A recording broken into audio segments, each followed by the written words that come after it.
Jangan lupa untuk subscribe dan nyalakan lonceng notifikasinya.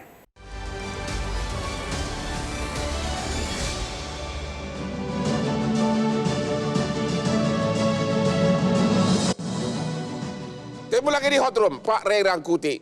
Saya masih tetap penasaran, kok belum ada yang mencalonkan Pak Anies? Apa yang terjadi? Sama, apakah memang Anies itu lagi dicalonkan oleh Nasdem atau bagaimana? Kalau soal Anies menurut saya karena memang elektabilitasnya yang kelihatan merangkaknya lambat sekali. Jadi? Padahal beliau sebagai Gubernur DKI Jakarta, asumsinya elektabilitasnya bisa mengejar dua tokoh yang sebelumnya. Kenyataannya sudah mulai selesai masa jabatan, Oktober beliau selesai, tapi elektabilitasnya masih di sekitar 20%. Nggak begitu jauh, cuma jadi asumsinya hanya sekitar 1% per tahun. Jadi kalau kita buat kalkulasi dengan asumsi itu, ini tinggal 2 tahun lagi, artinya pertambahannya paling jauh 25%, mentok kan. Nah makanya kalau ia dilamar oleh misalnya Nasdem, seperti yang kita sering dengar disebut-sebut namanya salah satunya gitu, ya Nasdemnya memang harus memiliki perhitungan yang cukup matang dengan siapa partai-partai yang akan menerima yang bersangkutan, mengingat wajah Pak Aniesnya sendiri itu terpojok pada satu segi. Itu persoalan terbesar Anies itu. Maksudnya satu segi apa? Artinya wajah Anies itu dilihat orang sebagai perwakilan dari kelompok Islam politik. Nah itu kayaknya mau ditarik oleh misalnya seperti Nasdem ke tengah ini gitu. Tapi persoalannya apakah masyarakat di tengah ini bisa menerima figur Anies atau tidak secepat itu melalui Nasdem dan seterusnya itu gitu. Yang kedua pertanyaannya, menurut Bapak ini PDIP ini sebenarnya bakal mencalonkan Mbak Puan atau Ganjar sih? Penasaran gue nih. Menurut analisa kamu dulu. Kalau saya kira terbuka kedua-duanya. Meskipun sekarang kalau kita mendengar misalnya seperti Mas Hinton macam-macam itu lebih condong kepada Ibu Puan.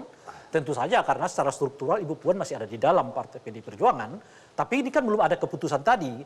Nah kenapa Ganjar tetap masuk dalam kalkulasi ini? Nggak bisa juga diabaikan sekarang ini bahwa efek dari calon presiden yang didukung akan berimbas kepada perolehan suara partai politik. Pertanyaannya misalnya, 24% seperti tadi ditunjukkan oleh lembaga survei yang diraih oleh PDI Perjuangan untuk pemilu legislatif, apakah itu murni misalnya tidak membawa nama Jokowi dan satu segi tidak membawa Pak Ganjar? Kalau sampai itu dulu pertanyaannya. Karena sejauh ini kita belum melihat ada survei yang coba memisahkan antara PDI sebagai sebuah partai dengan bayang-bayang Pak Jokowi dan juga dengan bayang-bayang Ganjar Pranowo gitu. Kalau sebetulnya PDI, kalau kita akan mungkin bisa survei nanti, kalau betul misalnya Ganjar tidak ikut beserta dengan PDI dan mungkin Pak Jokowi juga tidak terlalu terlibat di dalam kerja-kerja PDI Perjuangan, boleh jadi suara partai PDI Perjuangan tidak sebesar itu. Kalau sampai PDIP akhirnya mencalonkan Ganjar, menurut Bapak berarti Ibu Puan pasti out? Ya, dengan sendirinya. Terima kasih. Karena tidak mungkin capres dan cawapres itu dari dua partai, dari partai yang sama. Nasdem, Pak Willy, posisi Anies di mana nih? Apakah Nasdem memang nunggu-nunggu meminang beliau atau apa? Dan katanya kan kalau Anies itu terfokus kepada kelompok Islam tertentu, apa itu benar? Ya, Nasdem, Bang Hotman, berpolitik seperti persis Hotman Paris. Nah, kok jadi gua? Iya. Kenapa? Nasdem ini partai yang rasional. Yang lain tidak rasional? Bukan, rasionalitasnya Nasdem itu seperti Hotman Paris. Kalau memilih pasti condong ke yang cantik, ya kan? Kalau makan pasti seleranya condong ke yang enak. Enggak, saya di warteg, Pak. Warteg pun warteg yang enak. Enak. Bukan masalah tempat. Saya suka ikan mujahir, Pak. Ikan mujahir itu pun enak. Kan? Jadi posisi politik, kalau kita berkaca kepada pilkada, koalisi itu suatu bangunan yang sangat cair. Ini fakta yang tidak bisa ditolak, Bang Hotman. Maka kemudian rasionalitas itu adalah satu potensi kemenangan.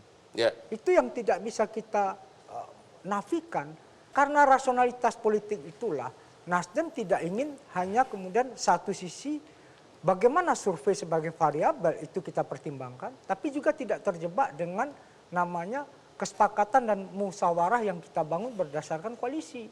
Nasdem kalau tadi PDI Perjuangan kata Bung Masinton sudah punya boarding pass, ini tiketnya baru separuh, Bang. Syaratnya kan 20%. Nah, maka kemudian di sini yang menjadi pengantin inilah yang kemudian memiliki daya tarik.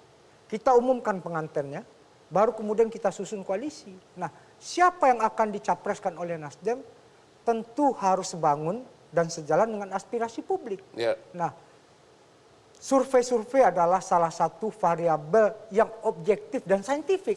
Itu nggak boleh kita deny. Jadi Anda mau mengatakan bahwa Pak Puan sama Pak... Oh, itu bukan domain saya. Saya ingin mengatakan Kan Anda bilang ini objektif. itu dalam perspektif saya bahasanya Bung Willy mau mengatakan antara mau melihat survei itu dengan kacamata rasional Ya. atau semata-mata dengan kaca emosional. Bukan. Kalau Gini. dalam hal ini saya lihat misalnya ya PKB dengan PDI Perjuangan mau melihat survei itu sebagai bahan yang emosional. Ya. Oh bisa kita Tar kejar dulu, kok. tar dulu, saya jawab, 2% ke 30% bisa dikejar. jawab. Jadi kalau gini, itu. Bang Hotman, politik kita itu harus satu rasional, yang kedua saintifik. Rasionalitas itu apa? Satu, bagaimana kesyaratan koalisi itu dipenuhi. Yang kedua, sejauh ini kita belajar dari pengalaman yang sudah baik pilkada ataupun pilpres. Kenapa Pak Jokowi dimajukan? Karena rasionalitas dan saintifiknya sangat tinggi. Nah, faktor itulah kemudian kita membangun koalisi dan capres itu benar dalam sebuah situasi yang musyawarah. Dan ada PR yang paling penting, Bang Hotman. Yaitu? Yang dibilang oleh Bung Masinton tadi. Kita harus, pesan Bung Karno itu, harus berpemilu dalam suasana sukaria dan sukacita. Kita hentikan politik kebencian dan polarisasi. Terima kasih. Ya. Pak Jazil, gimana apa itu? komentar Anda tadi? Tadi Anda hasil survei katakan objektif. Kalau hasil survei itu ilmiah dan objektif, ya PKB sama PKS jangan mimpi lagi untuk menggolkan calonnya yang selalu di bawah 2%. Gimana? PKB punya cara tentu pendekatan yang berbeda-beda, Ya. Pak Hotman. Kita di koalisi ini sudah berkali-kali. Ya, Dan selalu PKB di dalam posisi yang menang. ya, Oke. Dan ada satu peristiwa yang dialami oleh PKB ketika itu Gus Dur menjadi presiden. Belum ada lembaga survei. ya. Nah, artinya apa? Pendekatan yang dipakai oleh PKB selain pendekatan yang rasional itu pendekatan langit.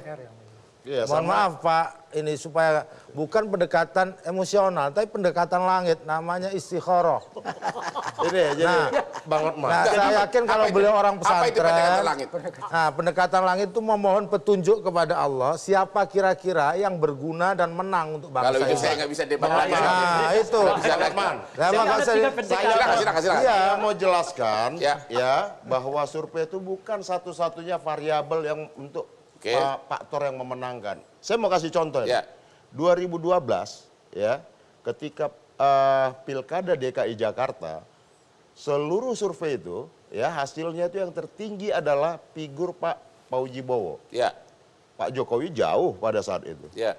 Tetapi ya kalau kita mengacu pada survei pasti kita dukung Pak Fauji dong. Ya, Tapi apa? Ada variabel lain Ya, yang menjadi pertimbangan kita untuk mencalonkan Pak Jokowi saat Ya. itu.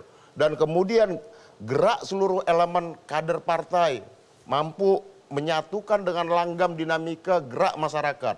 Maka kita bisa membalik hasil survei itu. Oke, saya setuju dengan Bapak kasih contoh Pak Jokowi karena memang dia punya ciri-ciri khas yang dikagumi rakyat saat itu, sederhana dan sebagainya. Pertanyaan saya, apakah ciri-ciri khas di Pak Jokowi itu dimiliki oleh Puan? wah, Ini itu dia.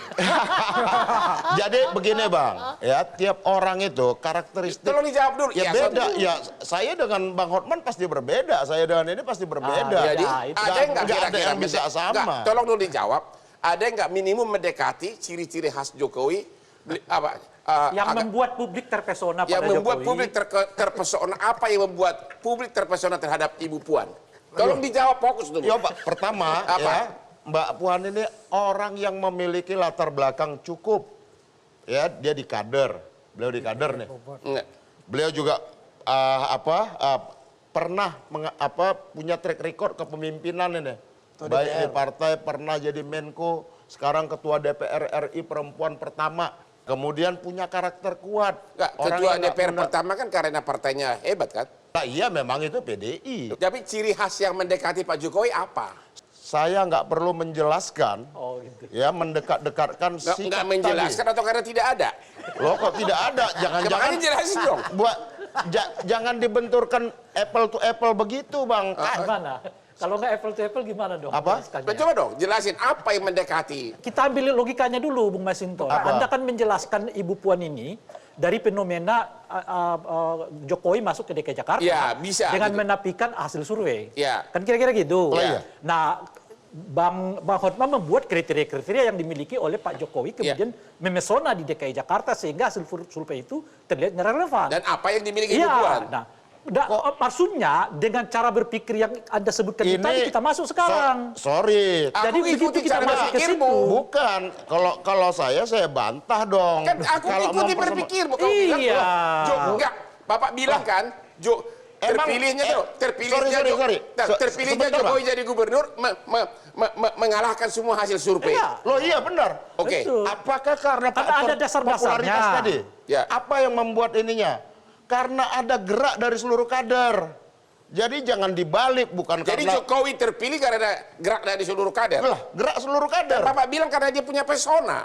Loh kok siapa bilang pesona? Enggak. Saya nggak bilang Gini, pesona. kalau kita baca Saya kira survei gini, juga. Bang. Gerak seluruh kader. Jadi gini. begini Bang, enggak maksud saya ini kita jangan jadi upaya ini forum ini memframing satu orang gitu loh. Kita nggak bisa jelaskan. Artinya saya akan bantah ketika memperbandingkan apa yang jangan dipaksa Mbak Puan harus ikut seperti pola Pak Jokowi. Masing-masing orang punya cara. Karakter berbeda. Yang saya jelaskan adalah secara jangan umum menjebak bahwa pertanyaannya. faktor memenangkan itu bukan hanya karena sekedar faktor figur personal, tetapi karena Mesin ada partai. satu Iya. gerak mesin Maksudnya, kader ini partai jebakan ini, secara Terlalu kuat bersama-sama. PDIP-nya gitu. Oke, kita istirahat dulu. Akan kembali setelah jeda berikut ini. Kita akan membahas polarisasi dari partai-partai politik.